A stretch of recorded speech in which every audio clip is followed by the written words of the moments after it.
The mashed potatoes were perfect this year. That's what I was thinking when Uncle John decided to ruin Thanksgiving dinner with his annual commentary on my life choices.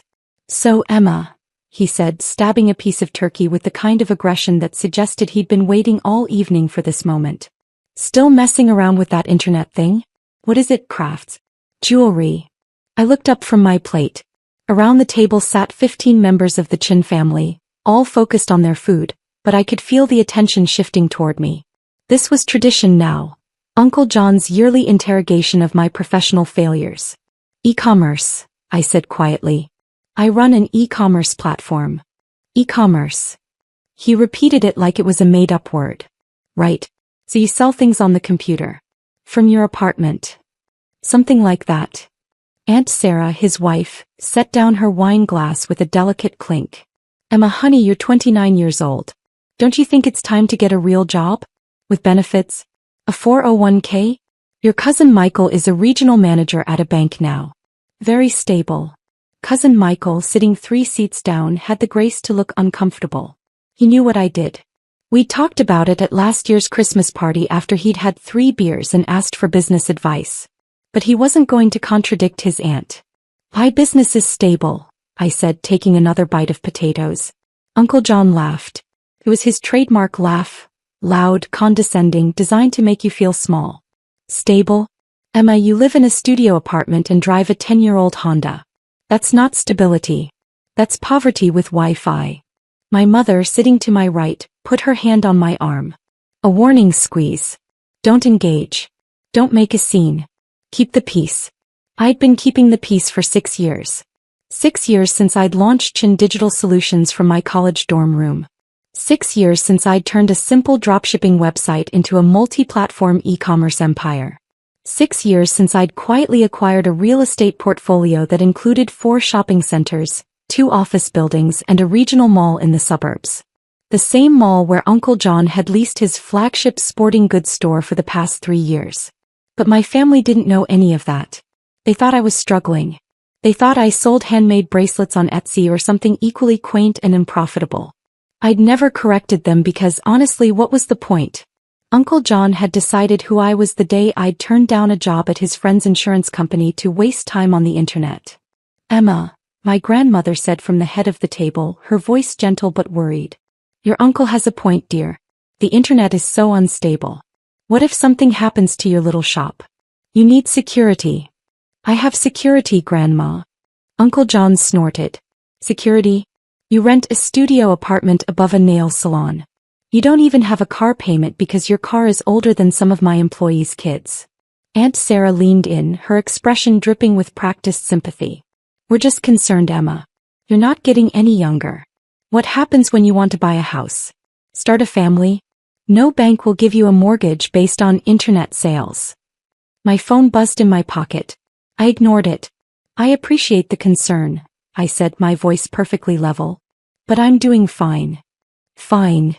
Uncle John was warming up now. He'd had 3 glasses of wine and his favorite topic, other people's failures, was on the table. "Emma, let me tell you something about the real world. I've been in retail for 25 years. I know what real business looks like. It's brick and mortar. It's inventory you can touch. It's customers who walk through a door. Your little website hobby isn't business. It's a side hustle at best." My phone buzzed again. Then again. "Excuse me," I said, standing up. "I need to take this." I walked out of the dining room into my parents' backyard, the November cold biting through my sweater. 3 missed calls from David Reeves, my property manager. 2 texts. "David, Emma, urgent. We need to discuss the Riverside Mall situation." "David, the acquisition finalized. Previous owners' leases are up for review. Several require immediate attention." I called him back. "David, it's Emma. What's going on?" "Miss Chen, sorry to bother you on Thanksgiving, but we've completed the purchase of Riverside Mall. I'm reviewing the existing leases and there are several that were poorly structured by the previous owner. Below market rates, unusual terms, some that are actually costing the property money. I need authorization to begin renegotiations." Riverside Mall. I'd been acquiring it through a shell company for the past 8 months. The previous owner was retiring and I'd gotten it for $47 million, about 15% below market value because of deferred maintenance and those poorly structured leases David was talking about. Send me the list of problem leases, I said. I'll review them tonight. Already sent. Check your email. There's one in particular, a sporting goods store called John's Athletic Wear. The owner is paying about 40% below current market rate for his square footage. And the lease terms include a maintenance waiver that's costing us about $180,000 annually. The lease is up for renewal in 60 days. I'd recommend we either renegotiate to market rate or decline renewal. My stomach dropped. John's Athletic Wear. Uncle John's store. Send me all the documentation, I said quietly. Every detail. I'll let you know how to proceed. Understood. Sorry again for the holiday interruption. It's fine. Thanks, David. I stood in the cold for 5 minutes, watching my breath create clouds in the November air. Uncle John's store. Of course. The universe had a sense of humor. When I walked back inside, dinner had moved on to dessert. Uncle John was holding court about his business success. Expanded to 12,000 square feet last year, he was saying. Best location in Riverside Mall. Prime foot traffic. The old owner gave me an excellent deal because he recognized quality tenants. Not everyone can negotiate like I can. Aunt Sarah nodded proudly. John has such a head for business. Maybe you should ask him for advice, Emma. About running a real operation. I sat down and accepted the slice of pumpkin pie my mother handed me. Maybe, I said. Uncle John leaned back in his chair, expansive with wine and self-satisfaction. I'm serious, Emma. You want to learn about real business? Come work for me. I could use someone to handle my online presence. Social media, website updates, that kind of thing.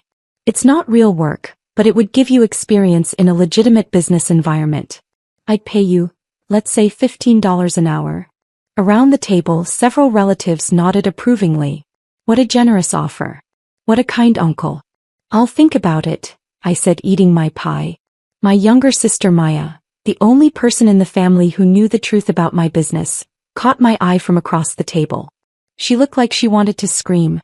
I gave her a tiny head shake. Not yet. The evening dragged on. Uncle John had several more drinks. His commentary expanded from my failures to include a general dissertation on kids these days, and their refusal to understand real work. Everything's an app now, he complained. Everything's online. No one wants to work with their hands anymore. No one wants to build something real. I nodded along, half listening while I reviewed the Riverside Mall lease documents on my phone under the table.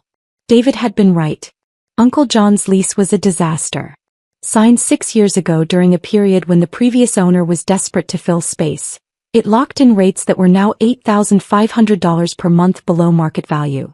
The maintenance waiver meant the mall paid for all his HVAC repairs, structural maintenance and parking lot upkeep, costs that should have been split with the tenant. The lease was up for renewal on January 15th, 60 days from now. I had options. I could renegotiate to market rates, which would increase his monthly payment by about 65%. I could decline renewal and offer the space to another tenant. Or I could do nothing and continue losing money on the space. I looked up at Uncle John, who was now explaining to my father why internet businesses would never replace real retail. Mark my words, he said, gesturing with his wine glass. In 10 years, all these online shops will be gone. People want to touch products. They want to see them in person. That's why my store keeps growing while these internet kids keep failing. Decision made. I typed out an email to David. Proceed with standard lease renewal terms for John's Athletic Wear. Market rate adjustment, standard maintenance split, 60 days notice. No special accommodations. David replied within minutes. Confirmed. I'll have legal draft the proposal and send it tomorrow. Just to confirm, you want this handled by the book? No family considerations. By the book, I typed back. This is business. The next morning I woke up to a text from Maya. Please tell me you're going to do something about Uncle John. I can't watch him treat you like that anymore. Maya was 23, still in grad school, and the only family member I'd told about Chin Digital Solutions. She'd figured it out 2 years ago when she'd found a Forbes article about 30 under 30 e-commerce innovators that featured me. I'd made her promise not to tell anyone. Our family couldn't handle the truth, that the failure they pitted had built something bigger than all their conventional successes combined. Something's already in motion, I replied. Just wait. Cryptic. I like it. Thanksgiving Part 2 is at Uncle John's house next month. Are you going? The post-Thanksgiving gathering. Another tradition. Uncle John and Aunt Sarah hosted a second celebration at their house the weekend after Thanksgiving. Bigger than the actual holiday. More family, more food, more opportunities for Uncle John to demonstrate his success. Wouldn't miss it, I typed back. Over the next 3 weeks, I watched from a distance as events unfolded. David sent the lease renewal proposal to John's Athletic Wear on November 27th. Standard terms. Market rate rent of $14,200 per month, up from his current $8,500. Standard maintenance splits. 2-year term with a 3% annual increase. According to David's reports, Uncle John called the mall office 17 times in the first week. He wanted to speak to the owner. He wanted to negotiate.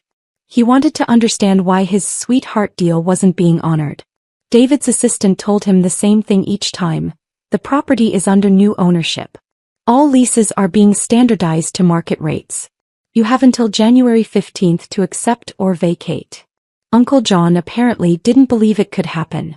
I watched his social media posts grow increasingly frantic. First, it was confident, dealing with some new landlord issues at the store, but don't worry, I've been in business too long to let some corporate bean counter push me around. Then concerned, the new mall ownership is trying to increase my rent by 70%. This is what's wrong with corporate greed. Small businesses like mine built this community. Then desperate, if anyone knows who bought Riverside Mall, please reach out. I need to speak with someone reasonable. This rent increase will destroy my business. I didn't respond. I didn't engage. I simply monitored the situation while running my actual business, Chin Digital Solutions, which had processed $340 million in transactions this quarter across our various platforms. The post-Thanksgiving gathering arrived on December 18th. Uncle John and Aunt Sarah's house was decorated like a winter wonderland. Lights everywhere. A catering company handling the food. A bartender mixing drinks in their expansive kitchen. I arrived in my 10-year-old Honda, wearing a sweater I'd bought from Target. Maya met me at the door. "This is going to be interesting," she whispered. Uncle John's been freaking out about his lease. He's convinced the new mall owner is personally targeting him. Is he here? In the living room.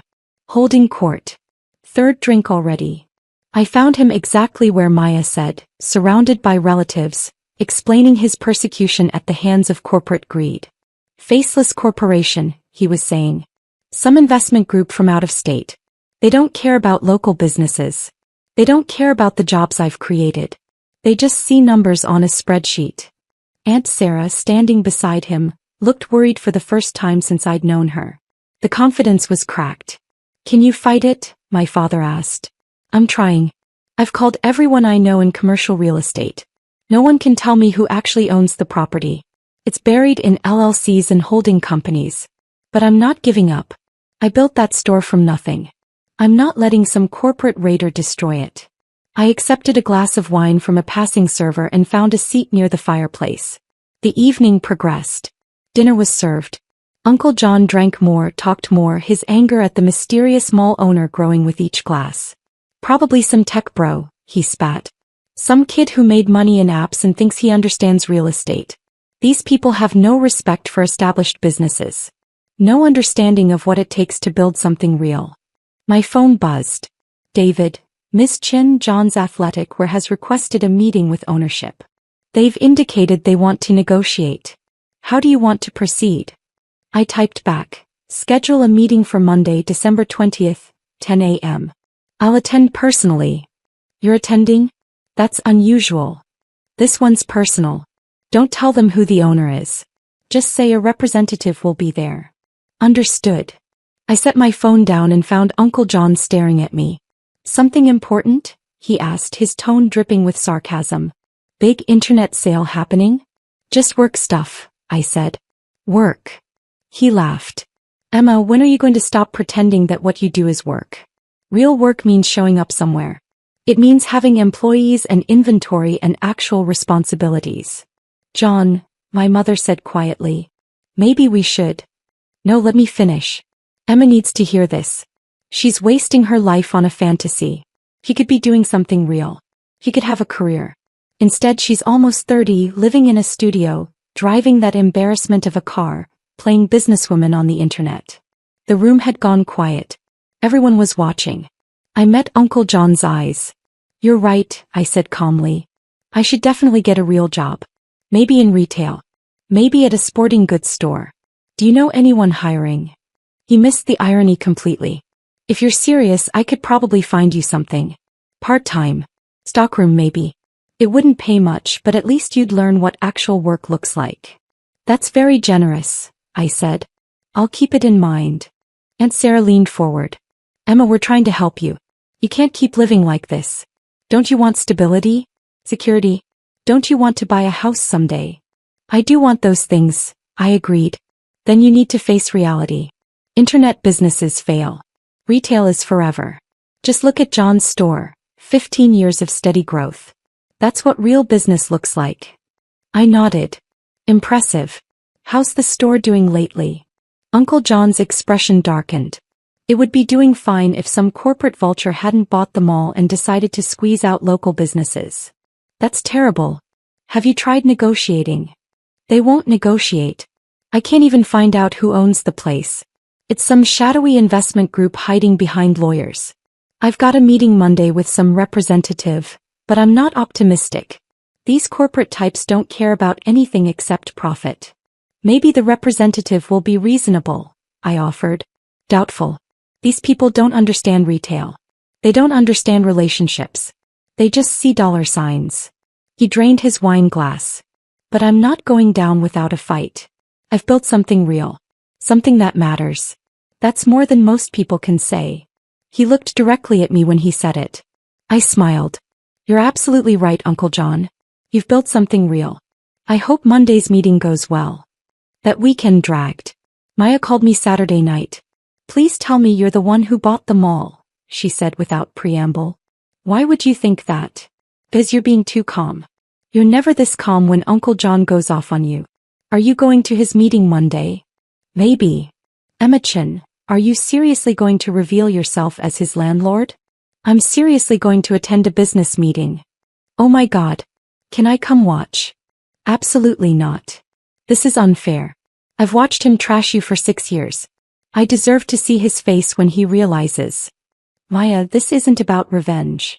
It's a little about revenge. It's about business. His lease terms were unsustainable. Any new owner would have renegotiated. But you're not any new owner. You're his niece. The one he's been calling a failure for years. I didn't respond. Emma, please. Just tell me what you're going to do. I'm going to run my business professionally. That's all.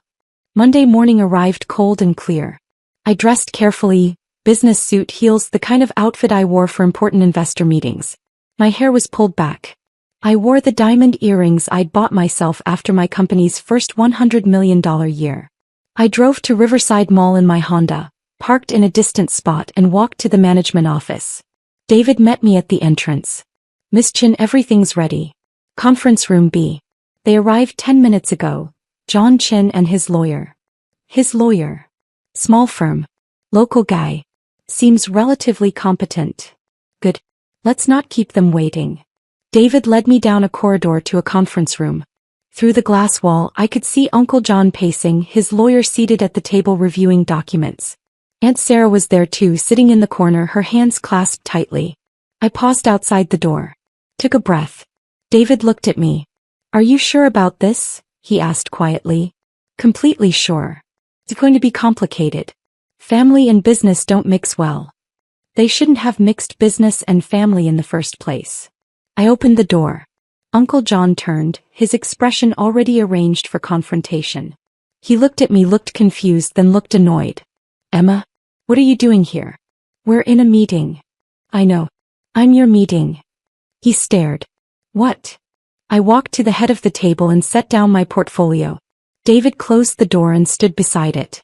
Mr. Chin, I said formally. Thank you for coming. I'm Emma Chin, owner of Sterling Property Group, which recently acquired Riverside Mall.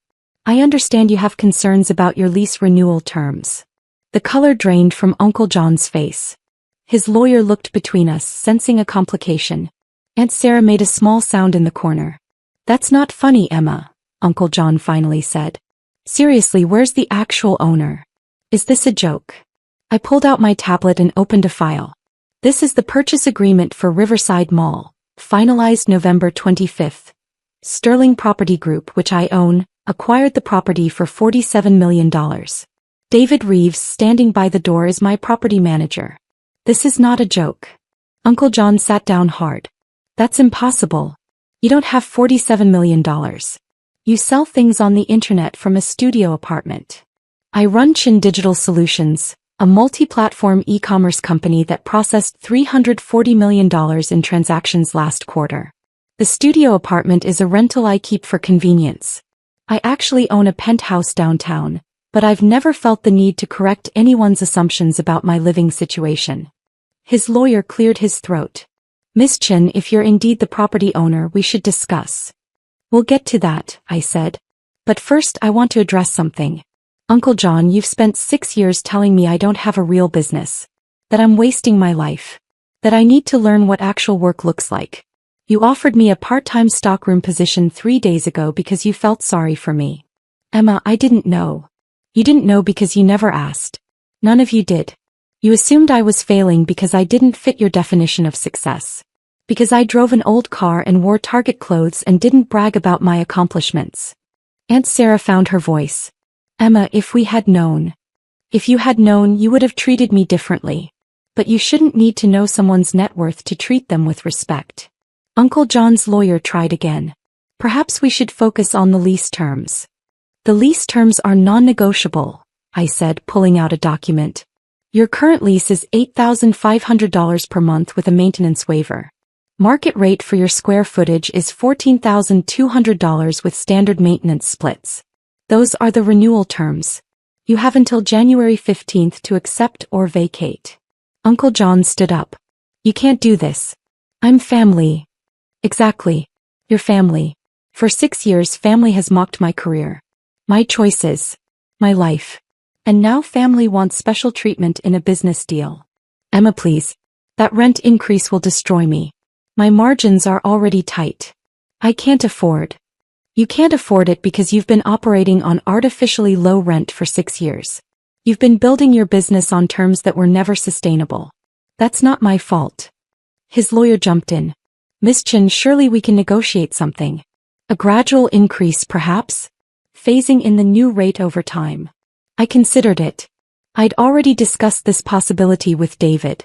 It was the reasonable solution. The professional solution. But I looked at Uncle John, at his desperate expression, and I remembered Thanksgiving dinner. The laughter. The condescension. The casual cruelty. Here's what I'll do, I said slowly. I'll offer you the same terms you offered me. A part-time arrangement. Below market rate. Something to help you while you figure out what real work looks like. Uncle John's face went red. That's not the same. Isn't it? You offered me $15 an hour to learn about real business. I'm offering you $9,500 per month. Slightly below market rate. To keep your location while you figure out how to run a sustainable operation. It's actually quite generous. $9,500 is still more than I'm paying now. Yes. That's how market rates work. The property was undervalued.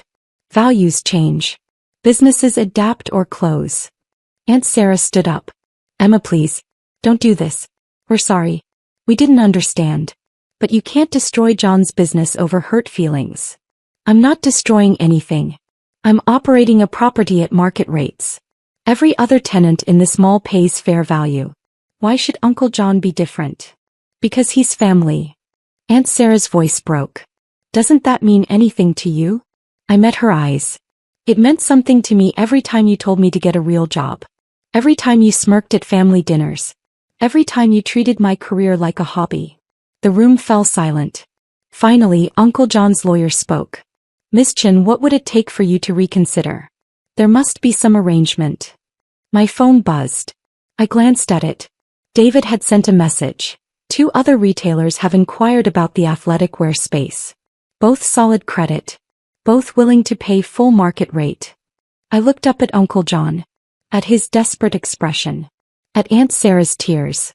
And I realized I didn't want revenge. I wanted something else entirely. Here's my final offer, I said. I'll phase in the rent increase over 12 months. $9,500 per month for the first quarter. $11,000 for the second. $12,500 for the third.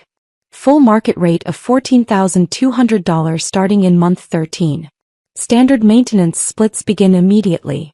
Take it or leave it. Uncle John's lawyer did quick math on his notepad. That's actually reasonable. John, you could work with this. Uncle John looked at me. Really looked at me, maybe for the first time in years. Why? He asked. Why are you doing this? Because unlike you, I don't mix family with business. This is a business decision. The phased increase gives you time to adjust while ensuring my property operates at market rate. It's fair. Fair, he repeated. After what I said. What you said was cruel. But I'm not running a property management company to teach you lessons. I'm running it to make money. This deal makes money while giving you a chance to adapt. That's business. His lawyer pushed the documents across the table. I recommend you accept, John. Uncle John stared at the papers for a long moment. Then he picked up a pen and signed. Thank you, he said quietly. Don't thank me. Pay your rent on time. I gathered my materials and stood. David opened the door. Emma, Aunt Sarah said as I reached the exit. We really are sorry. About everything. I turned back. I believe you. But being sorry doesn't change 6 years of behavior. It just means you feel bad now that you know the truth. What can we do? Treat people with respect regardless of what you think they've achieved. That's all anyone wants. I left the conference room. David followed me to the parking lot. That was remarkably restrained, he said. Was it? I expected more drama. More revelation. You just conducted a business meeting. That's because it is business. Uncle John's behavior was personal, but my response doesn't have to be. The family's going to talk. They always do. I drove back to my penthouse, changed into comfortable clothes, and spent the afternoon working on Q4 strategy for Chin Digital Solutions. My phone exploded with messages around 4 p.m. Maya, Uncle John just called Dad. Everyone knows. Mom is freaking out. Maya, Dad wants to talk to you. He's confused. Mom is crying. Christina is laughing. Maya, I'm laughing too for the record. This is the best day of my life. My mother called.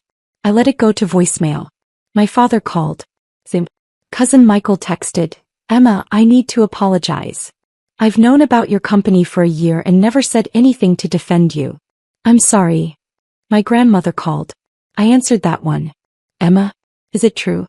You own buildings. Several buildings, Grandma. And you're successful?